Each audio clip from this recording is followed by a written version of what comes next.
international economic institutions across the world which are facilitating the development of economies through better trade, better relationships, reduction of poverty, better job opportunities, good trade relationships, all these. So that's the context for our today's class, right? Um, Now, I know that no, most of you might have heard about International Monetary Fund, right? Maybe we did not think deep into what is the function being performed, but all of us are aware about the role played by IMF in facilitating good trade relationships and in facilitating developments in economies, especially those which are underdeveloped or those which require some kind of hand holding for competing with the biggest economies in the market. So that is the first topic for our today's discussion. That is International Monetary Fund. It has a track record of the Great Depression. I have mentioned already there in the slide. The Great Depression of 1930s had depleted, almost depleted the resources in many of the economies. So the world leaders they met in Bretton Woods, no, which led to the development of World Bank also. So they met in Bretton Woods. They tried to devise different strategies for reviving these economies which had been lost completely because of the depression of 1930s. So that is the background of the setting up of International Monetary Fund. And they were initially, yeah. So 1944, it led to the development of International Monetary Fund, and there were 44 founding members initially when they went for this setting up of IMF, and these 44 is presently with an increased number of 190 countries. 190 countries. Uh, where India is also a member of IMF. And the principle, the primary principle that is guiding IMF is economic cooperation between the nations. So that is actually the principle behind the operation of IMF. We are going to discuss about SDR, special drawing rights. We're going to discuss about the lending and financial assistance given by or provided by IMF. But what we have to really understand is there is just one concept. All together, we are contributing towards the development of each other. So that is why we say the concept is economic cooperation, because the fund as such, what we are referring to, that is used by this body for assisting the economies across the globe, is created by the member countries. We are going to discuss about a concept called quota. Quota is India is also having a quota, like every nation taking care of many factors, but finally looking at how is it in the playground of world economies, how is it standing, what is its position. Based on that, a quota would be fixed by the IMF leaders, and the economy, maybe India or Japan or whichever country as the case may. US is actually the biggest contributor in IMF, definitely. That's understood. But see, that quota is something being contributed by the national countries across the globe in primarily in five currencies, which we will discuss at a later stage. Earlier, it was not like that. It was the deposit, the reserve was created in gold, keeping it equivalent to dollar value.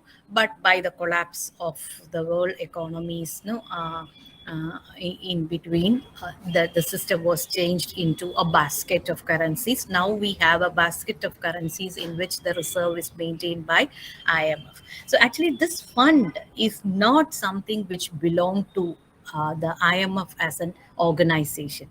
It is actually contributed by the member countries, including India. The member countries contribute, they have a quota, they have to keep as a reserve with IMF, the reserve is meant at present, as I said, it is maintained in five currency basket of currency, which will be revised in every 5 years. Now, the revision had to happen in 2021, but maybe because of the present situation, it's been postponed to 2022. And that in that meeting they will decide which all currencies will be included in that basket. Presently, I'm just going to show you that also, which are the five currencies which is included here. We have pound sterling, we have dollar, we have yen, you know, Japanese yen, Chinese currency. So these are the five currencies that are included in the basket, which I would be showing in what quota, what percent, what weightage is given to each of these currencies. But that's actually the concept. That's why we say it as economic cooperation. Everyone contribute to this pool called fund, and then they are availing something called as, one is special drawing right, SDR, which is calculated on the basis of your reserve with IMF. And the second part is non-concession. This concessional is a category where, suppose some of the poorer countries, no, they might be landing in a huge difficulty of acute poverty, or no kind of development for past few years. For them, IMF will be providing concessional financial assistance. And there is also something called as non-concessional financial assistance, literally, but when you look into the practical perspective, it is interest free, because every nation is given with an interest for the reserve they have kept with IMF. And if they are withdrawing from it, the same interest rate is charged on them. So literally, it is interest free. You don't receive the interest. Accordingly, you don't have to pay your interest also. So I was trying to explain the concept of this fund in IMF, International Monetary Fund. The fund is actually generated by the member countries through the concept called reserves. That's why we underline the principle of economic cooperation. And IMF is operating from that reserve that is created with the help of, with the support of the member countries. And so those who are in need, they are getting financial assistance with the support of other world economies who are member in this IMF. So that is actually the concept behind the operational strategies adopted by IMF. Moving further, these are some of the primary objectives of IMF as an economic institution facilitating the international trade relationship. One is global monetary cooperation. I explained the basic idea behind this economic cooperation. One was creating a reserve. Another one is global monetary cooperation. That is, the monetary policies across the globe are evaluated by some of these centralized institutions, including IMF, World Bank, and maybe no, the different other institutions which are engaged in the providing financial assistance. And accordingly, they ensure that the monetary cooperation is established between the nation in such a way that certain cases, monetary policies adopted by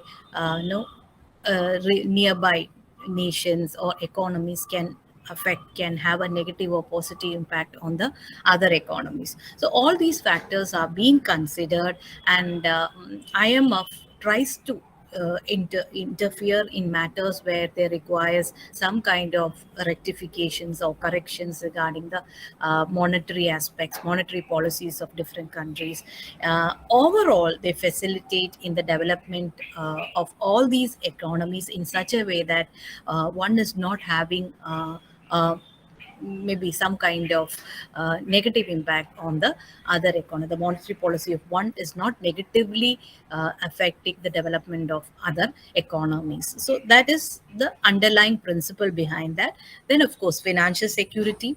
The concept of financial security is devised through extending hand in terms of need, through concessional or non-concessional financial assistance, also promoting investments in different economies, looking into their catch points. So that is financial security.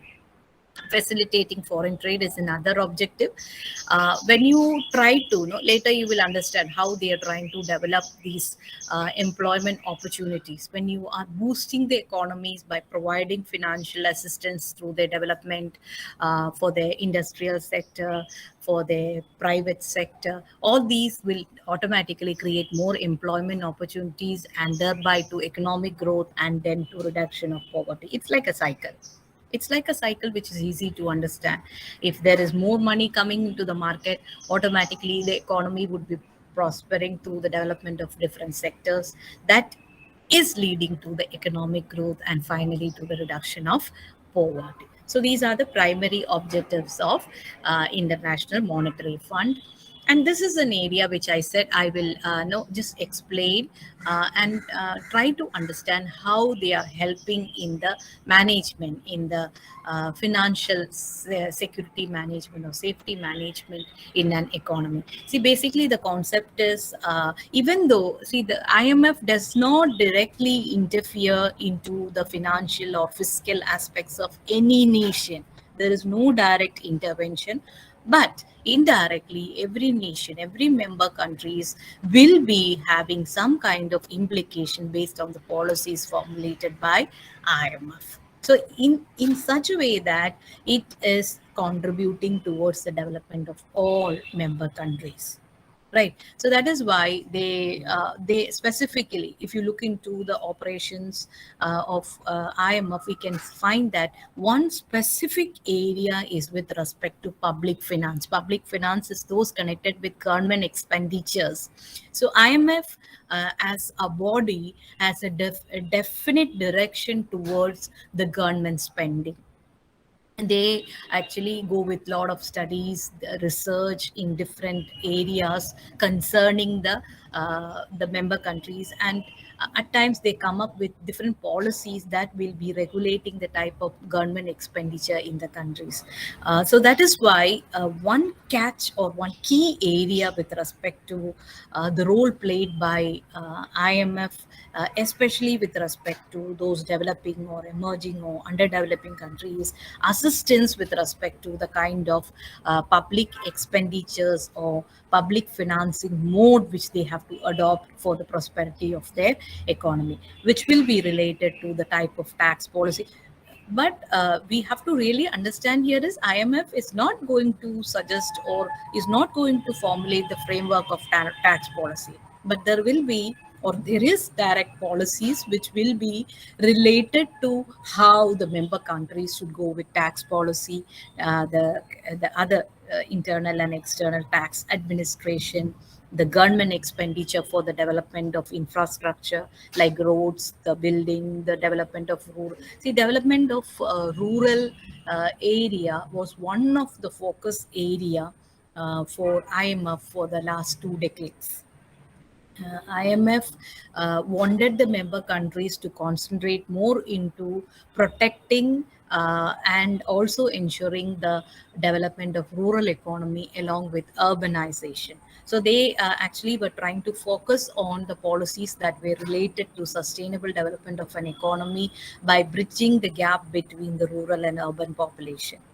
Right. It was not that urbanization that was promoted. It was actually the equilibrium development of rural and urban economies. So that way, the concept, the member countries have to present a report on that for every meeting. They would be evaluating. There would be discussions where world leaders come together and discuss all these aspects. So that is what related with the expenditure policy, budget formulation, and public financial management is management of government funding. And in a way, IMF is helping some of the governments which are facing severe problem because of liquidity crunch, like lack of cash for their development activities. And fiscal policy and institutional framework, even though, as I said, there is no direct intervention, there is a framework that is being created for the member countries to operate specifically with respect to the development activities. right? So these are the areas, and the member countries, they also get the assistance in the form of expertise.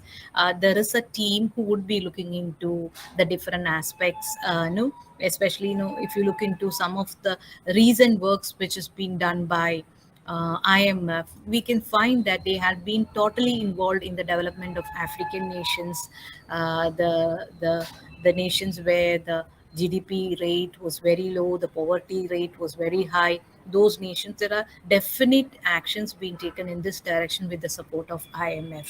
And indirectly, being a member, we, India, or other member countries are contributing towards the development of African economies, or the economies which are lying back even after so many years of setting up of this idea, this organization. Of course, IMF is not the only organization, but this is one of the prominent organization. And then as I said, no, where does this is a small no common question which will come into our mind: who is actually contributing for or contributing fund towards the development of or development activities undertaken by IMF? It is actually the only answer to that is member countries.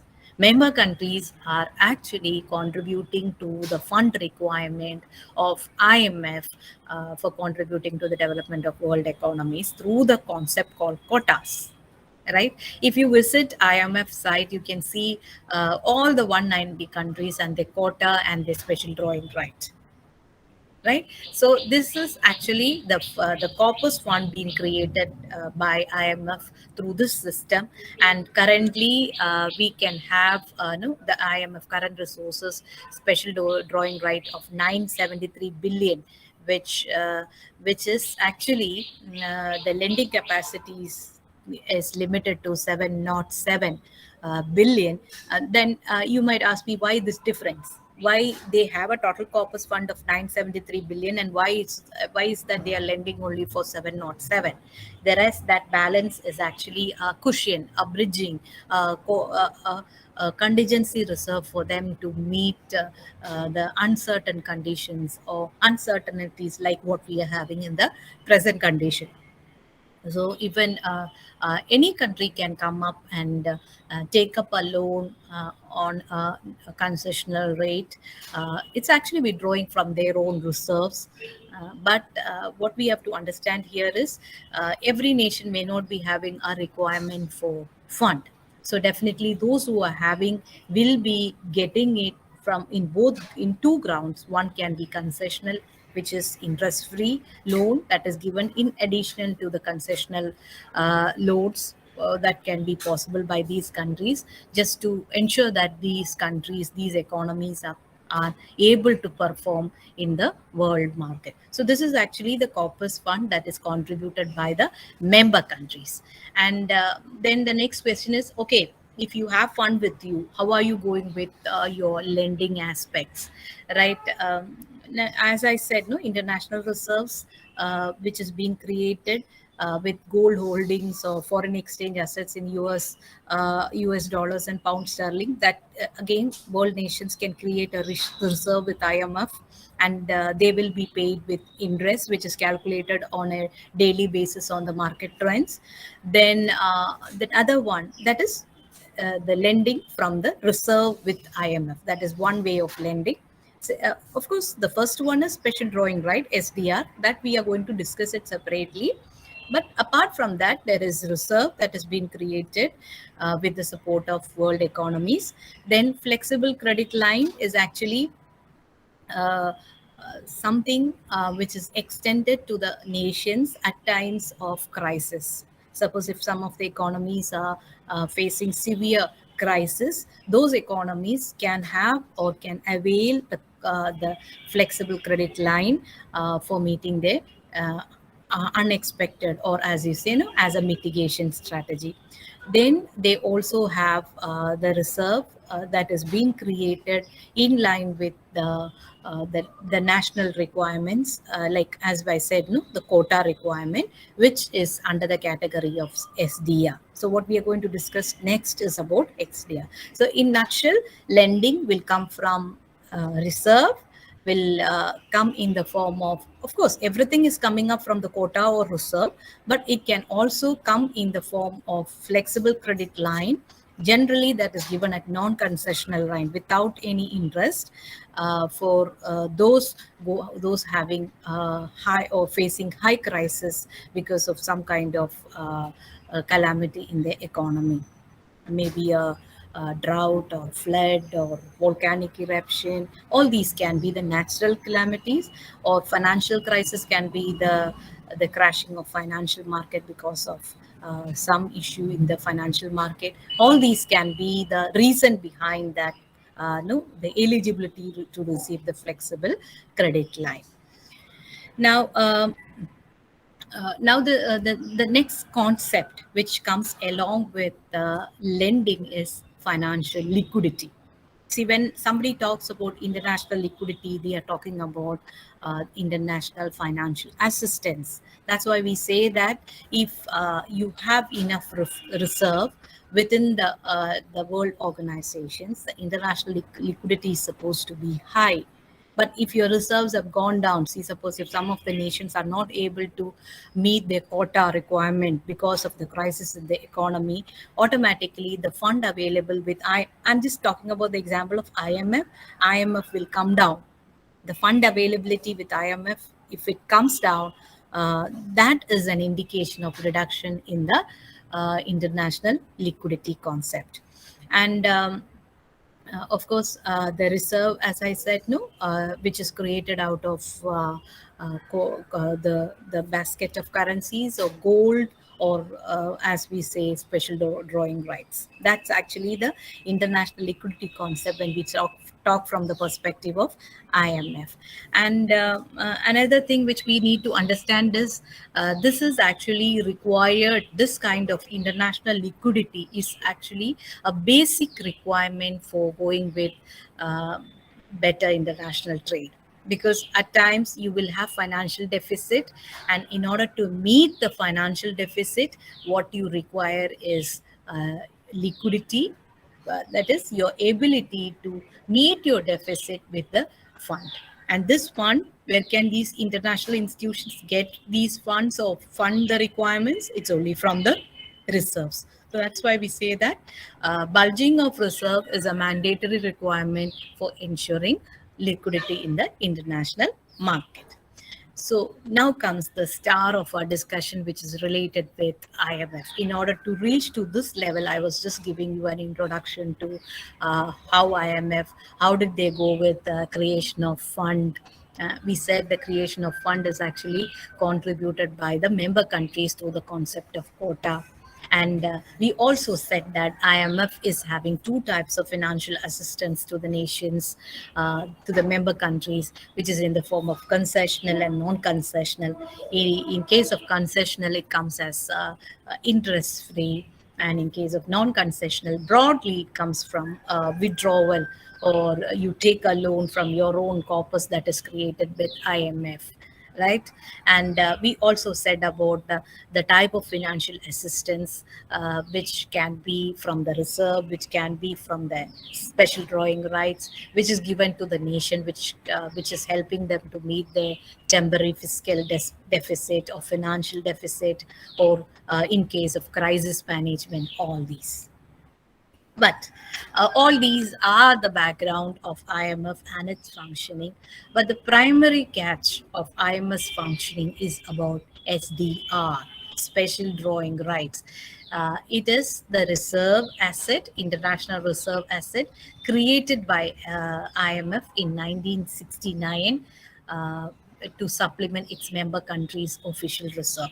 This SDR, you can see that I said it's a basket of five currencies. You can find those five currencies. This is dollar, euro, yen, Chinese currency, uh, then pound sterling. So as we can see here in this table, this is the weight determined for each currency from 2006 2015. They have laid down that, and from 2016 onwards for 5 years, But as I said, this is still continuing, and the revision will happen only on 2022, because now the world currencies, the exchange rates, everything is under a severe fluctuation. That's why they have postponed that to a future date, that is in 2022. And this Chinese yuan, as we say, no, renminbi or Chinese renminbi, was a new addition in 2006, 2015's revision. They added Chinese currency into that, which was not there in that basket earlier. And the total SDR presently, the current today's as per today, the current SDR is 660.7 billion, with IMF, which is equivalent to US dollar of 943 billion. And you can see that presently, to meet the pandemic, this is a crisis for all the economies. No matter whether you are big or small, every economy has its own problem because of this pandemic. So they have actually made an allocation, SDR allocation from the SDR, which is the biggest of ever made, that is 456 billion, which was approved in August 2nd.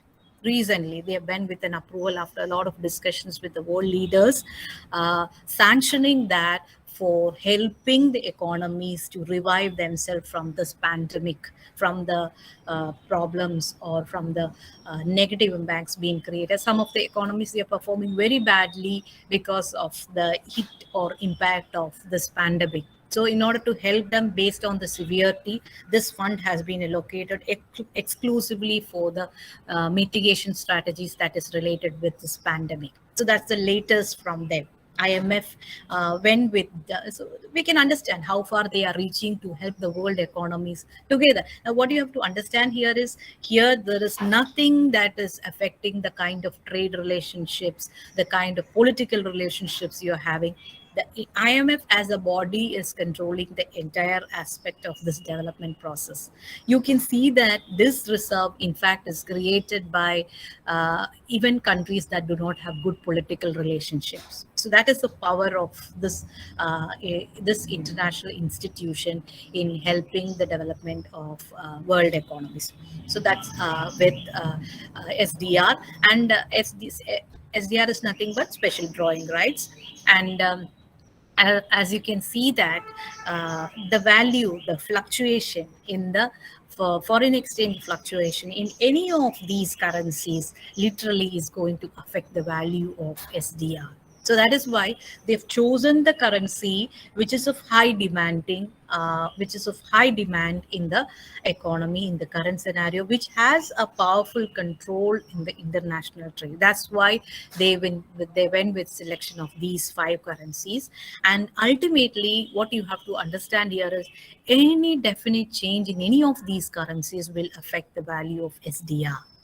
And if a nation, no, suppose if country like India, if they are thinking about creating a reserve using a foreign currency, definitely they will be looking into uh, any one of these currency. At present, we have reserve with most of our reserves are in dollar and gold, but there is an option for them to build reserve in this, because that is the aspect which is guiding or which is regulating the international trade movement, because this decides what is the value of SDR rates, the interest rates, all these. There is an indirect control on the interest rate by this basket of currencies. The movement of this currency in the foreign market is very important to understand what is actually the direction of international trade. It will decide upon what type of balance of payment you would be having, whether you will be having a favorable one or an unfavorable one. So presently, this is it, the condition of SDR. And of course, if you check in the IMF website, you can find that what are the plans that is related with this allocation which they have made for this COVID pandemic. The 456 billion which they've allocated, what are they planning to? But anyway, the absolute bifurcation will happen only after meeting in 2022. but they have gone with allocation, and its mitigation strategies have already started at the IMF end, right? So that about IMF.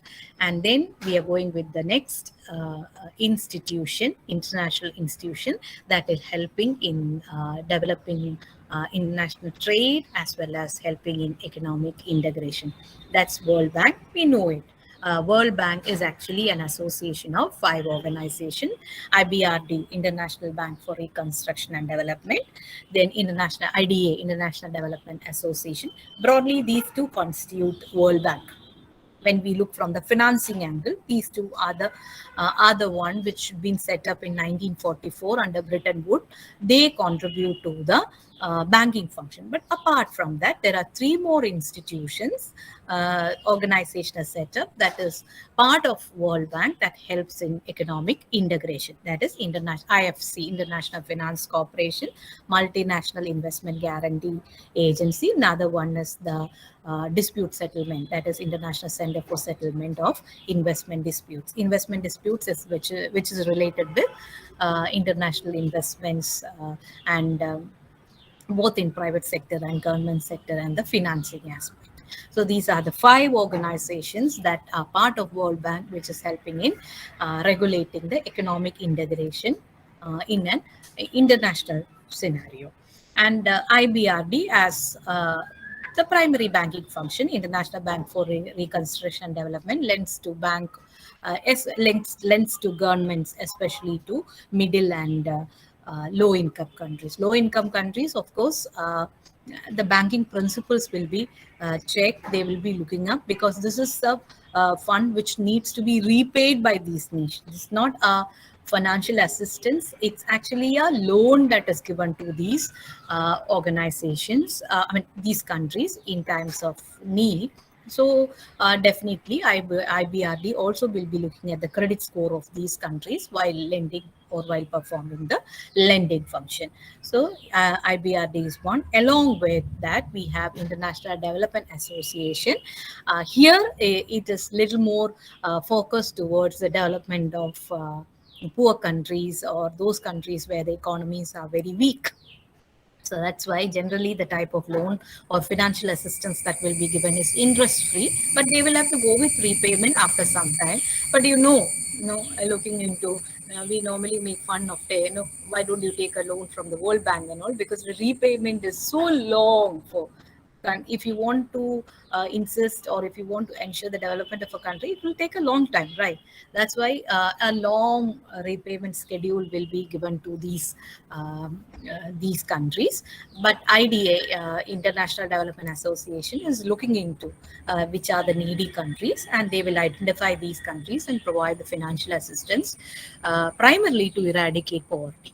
That's actually the basic theme no, of World Bank. And initially, they were focusing on providing those, or providing funding to those projects which can reduce poverty, which can bring some kind of financial well-being in these countries. So these two constitute the World Bank. Now the next IFC, that is International Finance Corporation, they are primarily looking into the development of the private sector. When we were talking about IMF, we found that one premier area where IMF is contributing is public finance, or looking into the government expenditures and ensuring that it is leading to the development of those economies. But here you have one wing, one organization which is exclusively looking into the private investments happening in different countries, and they have a definite take in regulating the flow of money through different projects, to different through two different economies. So and they also help in like mobilizing the capital, financial capital required for setting up of companies in these economies. And finally, they go with advisory services also for promoting the development of the private sector. So IFC primarily, even though it's part of World Bank, they are looking into the development of private sector in the world economies. And MIGA, that is Multilateral Investment Guarantee Agency, uh, it's actually created as a direct intervention in the direction of foreign trade and investment. That is why they are looking into the FDI, the flow of FDI into different nations. They also look into the policies, guidelines which are favoring towards investment in different nations, which promote no capital investments to different nations. Like India, we have a lot of FDIs coming up into the different sectors, right? And we know the role of FDIs for the development of our economy. Same way, the channelizing of this FDI, tracking the route of this FDI, and giving necessary or ensuring necessary directions to ensure the development of the world economies. All these are uh, categorized under the primary role of multilateral investment guarantee agency. And one more aspect which we have to consider in this area is they are also looking into managing something called as political risk. See, sometimes because of some political calamity, or maybe because of some internal no political change, or as it is happening in some of the economies, Afghanistan, or some of the economies, they might be finding it very difficult to attract foreign capital. So in that case, the World Bank, or as we say, the particular organization under World Bank, that is Multilateral Investment Guarantee Agency, has a take in that. They can intervene, they can help in the revival of these economies in such a way that they attract a lot of foreign investments. Because for a country where capital is scarce, for those countries, they have to be attractive to the investors for the flow of funding to their economies. So now, if we say that India is actually an attractive destination for foreign investors, then that requires a lot of preparations from our end. Because the primary preparation is our industry should be promising. It should be able to give the return, the kind of return which foreign investors are expecting. And above all, there should be some kind of stability in the economy. Suppose if there is a lot of political risk, a lot of calamities, or a lot of instabilities, definitely we lost a lot of FDI because of those type of political instability. Sometime back in maybe like 4 to 5 years back, we lost a lot of FDI. Many of them pulled money because they found some other location to be more attractive than us. But now our FDI flow has increased. Likewise, if there is some kind of stability, instability, or as you say, lack of stability in some of the economies, this agency, that is MIG, has a role in helping those economies to bring stability, so that that becomes attractive to the foreign direct investments, or as you say, foreign institutional investors. So that is the role of MIG. And the last one is investment dispute settlement. Is, see, you when in an international arena, you have different economies with different policies, different tax regime, different currency rates, all coming together to do their business. Accordingly, there will be a lot of disputes, there will be a lot of confusions that can happen when you engage in different trade activities. There should be some body which is engaged in settlement of these disputes. And one such body is International Center for Settlement of Investment Disputes. They primarily look into those connected with international investments, like in the form of FDI or FII. They come up with policies. They ensure transparency, because if a nation is given with FDI, definitely that is promoting their industries. But one fine morning, if the direct investors pull away all their money and go back to another country, that will severely hit these nations, right, where the investments were made. So it will it may can, or it may lead to the crash of the stock markets, or it can even collapse these economies. So in such a case, there should be a regulatory body which is tracking the movement of these international funds. Then there were many cases where different shell companies were formed in different economies, shell companies which actually did not have existence. Their primary operations were in some other location, but these shell companies were formed in those countries where which did not have some tax burdens, tax exemption, which had tax exemptions. Primarily, this was with the intention of getting away with the tax burden.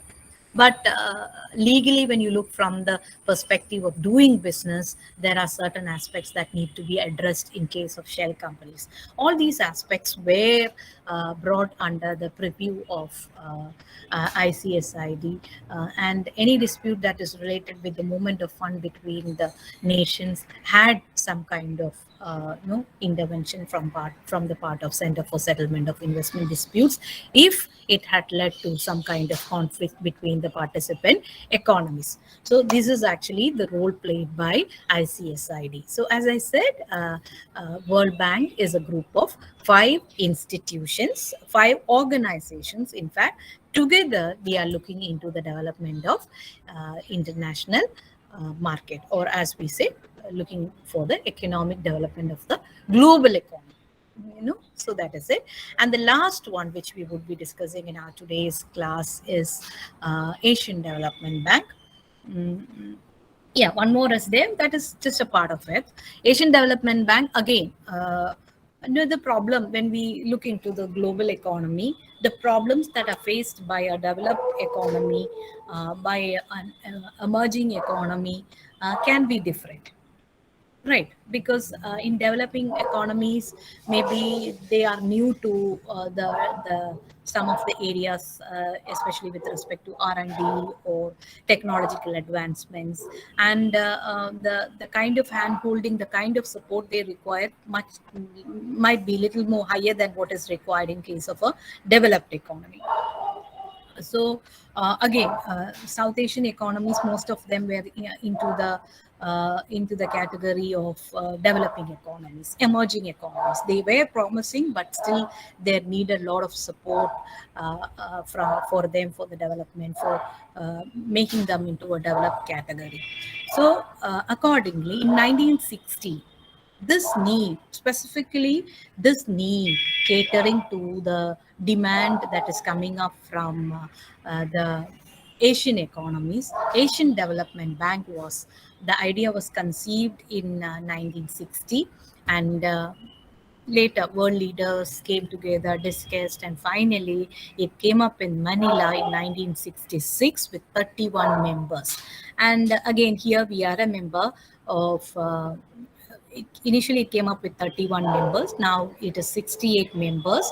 And Here what we have to remember is, in that there are those members from the Asia as well as Pacific regions. So when we divide that, 49 are from the Asia regions and the rest 19 are from the Pacific region. So 49 plus 19, and what we have to remember from this perspective is, as Asian development banks, they primarily were looking into, because in South Asian or Asian economies, one severe problem which they had, majority of them were agrarian economies, and one severe problem which they faced during that time was related to the food security. They did not have enough infrastructure to go with mass production, but the population was very huge. The second thing is, they were not into the use of modern technologies for production. They had less investments in the warehousing facilities, so a lot of food wastage was there. Even now, some of these economies, including us, we have some problems related in this area, but the problem at that time was very severe, and that was the main reason for food shortage in these economies during that time. So that was the background of initial discussions during the time of setting up of Asian Development Bank. That is why no yeah that is why during those time, the initial concentration by Asian Development Bank was into the agrarian, into the agriculture sector, into the farm production, all these areas in the like giving financial assistance to enhance your agriculture sector, technological support in the form of financial assistance. All these aspects were the premier factors that were considered by Asian Development Bank.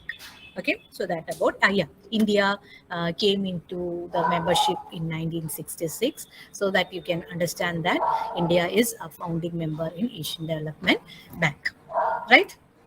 Now going with the last part of our today's discussion, that is United Nations Conference on Trade and Development.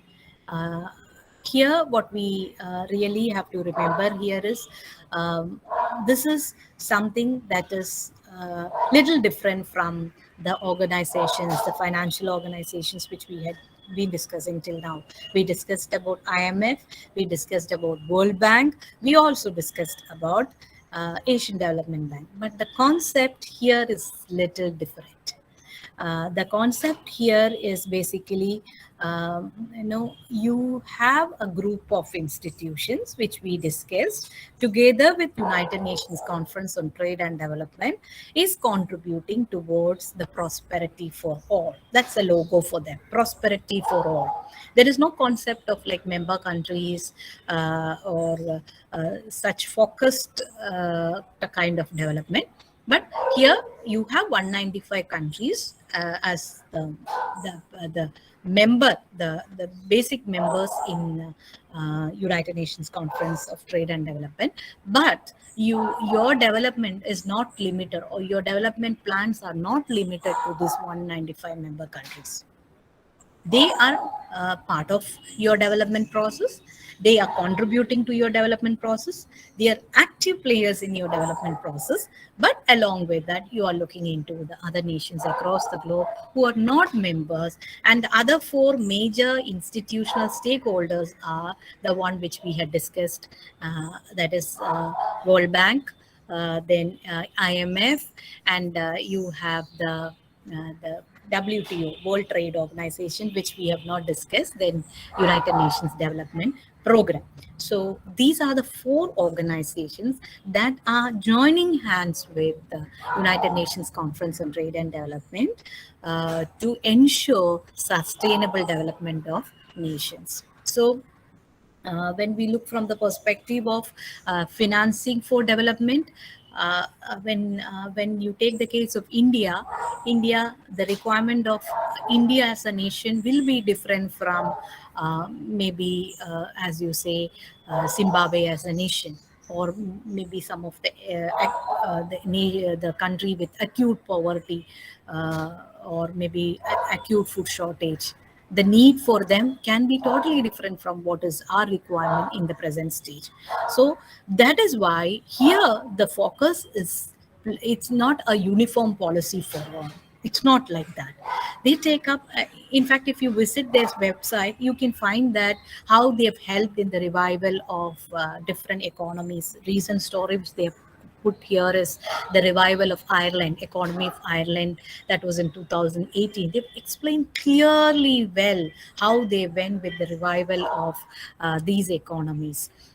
So likewise, they have different programs for African nations, different programs for countries which are having water shortage, different programs for countries which are actually having lesser rate of literacy, like the theme is education for all. So likewise, they will be looking from this angle and concentrating their projects accordingly. So for a country which is having the primary problem as lack of literacy of people, a lot of educational projects would be given to those countries. A lot of educational projects would be implemented in these nations.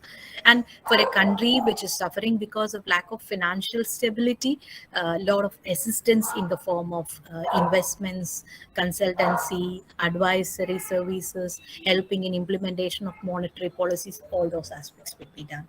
For a country which is having some problem with respect to lack of modern technology, definitely the projects will be flooded with research projects for which are aiming at technological innovations. A lot of innovations will be promoted inside. That is why their theme is not common to all the nations. The, that is why they have put it as financing for development. Financing for development will be different from from a different from will be different from no from country to country. Maybe there would be similarity. Definitely, there can be similarity, but the requirement when you try to customize it, there can be uniqueness for every country. That is the primary aim of United Nations Conference on Trade and Development. That's why I said the operational strategy that is being adopted by this organization is pretty different from the other strategies. Here, a lot of customization is done, and a lot of it's not first come first serve. It is based on the need. So that is why they have kept the caption as prosperity for all. Suppose if some of the nations are performing excellently well, they do not get much attention from the perspective of United Nations Conference on Trade and Development. What they would be receiving is only the kind of indirect support which is applicable to all the nations. But if a country is suffering because of acute food shortage, acute poverty, lack of job opportunities, such type of interventions would be made to promote the development in these economies. So this is the concept of international institutions. We have few more to discuss, which we will be discussing in our next class. So this is a recap of what we had been doing in our today's class. First, we said about IMF. What you have to remember is it is actually economic cooperation. That's a keyword which you have to remember. Economic cooperation. Why? Because the fund is created through something called as quotas that is being contributed by the member countries. Okay, that's why we say that as economic cooperation. So that's a keyword which you have to remember. Then we talked about World Bank. World Bank is a body of 5 organizations. In that, where we said IBRD, International Bank for Reconstruction and Development, and International Development Association. They are primarily looking into the financing aspect, which is being done by World Bank. In that, IBRD takes care of the financial requirement by giving financial loan, by giving loans which carries interest. But as the name indicates, International Development Association, IDA, they look into the development needs, especially of the poorer countries. Right, the other organizations of World Bank, they are supporting the development activities of IBRD and IDA through various other functions like advisory services, development of private sector, or foreign exchange, foreign flow regulations, or channelizing the foreign investments, settlement of disputes, all these areas. So that's the World Bank as such. That is again another economic institution that is there in the international arena. And the third one which we discussed in our class was ADB, Asian Development Bank. That was it was set up in 1966, primarily focusing the requirements of Asian economies. You have a combination of Asian and Pacific economies, and the specification here is most of the policies would be regulating or would be focused on the development of Asian economies, taking care of the special needs of each economy. And United Nations Conference on Trade and Development is the last one which we discussed in our class. Here, what you have to remember here from the context of development is, uh, of course, there are 195 member countries, but what we have to remember here is the member countries are actually supporting the development programs, but the theme here for them is, for this organization, is prosperity for all. That is development of the entire world economies. So that is why they have specific programs which are customized for different nations, different economies, according to their requirement. uh, and it would be interesting for you to just log into their website and see what are the different projects they have for different economies. It's not a uniform. See, if you have an educational program, you're not going to apply that to the entire economies. No, it's not like that. You take care of those economies which are having problem with respect to the literacy, poor literacy rate, or as we say, poor job opportunities, or as you say, lack of institutions, educational institutions or higher education institutions, and you focus your program in such economies. But if you find that some of the economies are having severe difficulty with respect to food production, the project which will be floated to those economies will be connected with enhancing your food production capacity. So that's why we say the operational strategy is slightly different, little more focused towards the development of economy by taking care of the need. It's not you approaching broadly. There is a lot of interventions which is made by this body directly into these economies with the support of the member countries, right? And another important key concept which we discussed today is something called as special drawing rights, that is part of IMF, which is a great advantage for nations, for the member countries at times of financial difficulties.